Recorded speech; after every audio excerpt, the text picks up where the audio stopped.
So, Yeong, I heard that today you're going to introduce a very special person to our audience. That's right, Soa. So actually, this year is the 80th year since Korea was finally liberated from Japanese occupation.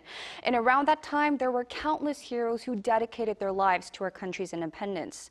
In Korea, we usually associate names like An Jung-geun with independence fighters, but I recently visited an exhibition that highlighted someone who might be a bit unknown to us, but nonetheless played an integral part in Korea's fight for independence. Now, I am really curious. So who is this unsung hero that you're talking about?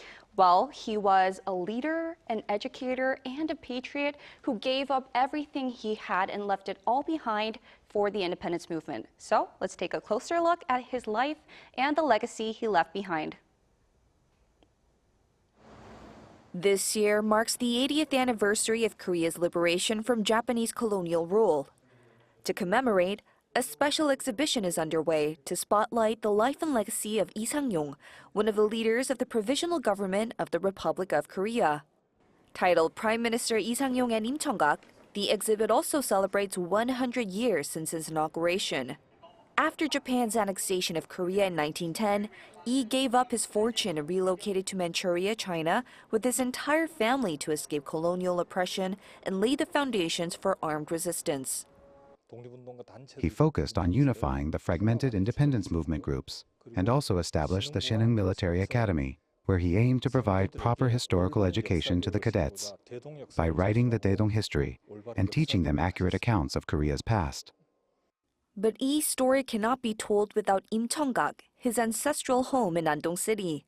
임청각 is a 500-year-old hanok, or traditional Korean house, and one of the largest preserved residences from the Joseon dynasty. The home also produced no fewer than 10 recognized independence activists, including Lee's brothers, son, grandchildren, nephews, and even his uncle. Imchongak is a historic site that shows how the sacrifices made for the nation will ultimately be honored and protected by the nation itself. Though it was damaged due to its role in the independence movement, the government is now fully committed to restoring it. Isangyong was not only an independence fighter, but also a literary figure. Through essays, letters, and manifestos, he chronicled Korea's suffering and yearning for independence. These handwritten records in the exhibition are being featured as works of calligraphy. A gifted poet and writer, Lee's literary contributions have been brought to light by the brushwork of master calligrapher Lee Dong-ik. This exhibition was created to give visitors a chance to engage with the Seokju-yugo, a collection of Isangyong's writings. It's especially meaningful because it also features calligraphy works that reflect his passion and sacrifice for Korea's independence. The exhibition can be enjoyed for free at the Seoul Museum of History until August 31st.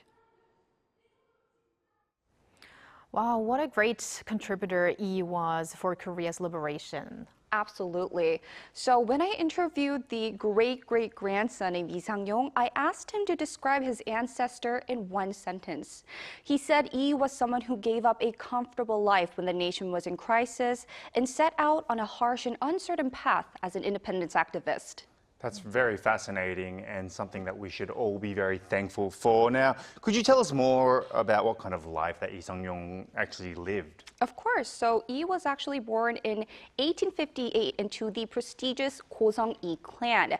And instead of living life of comfort and privilege, he chose to dive into the independence movement, even living in exile and enduring great hardships. So he's often seen as someone who truly embodied the concept of noblesse oblige, which is the idea that those in high positions have a moral responsibility to serve society. Incredibly inspiring, and I think it's really a great opportunity that we get the chance to remember how thankful we should be through these kinds of exhibitions. But speaking of which, Yeong, there are also other events happening across the country marking this anniversary, the 80th anniversary of Korea's liberation. I mean, that's right. This year is just full of so many commemorative events, not just in Seoul, but all around the nation. For example, the National Museum of Korea is doing an exhibition on independence movement heroes, which has been brought to life through AI technology.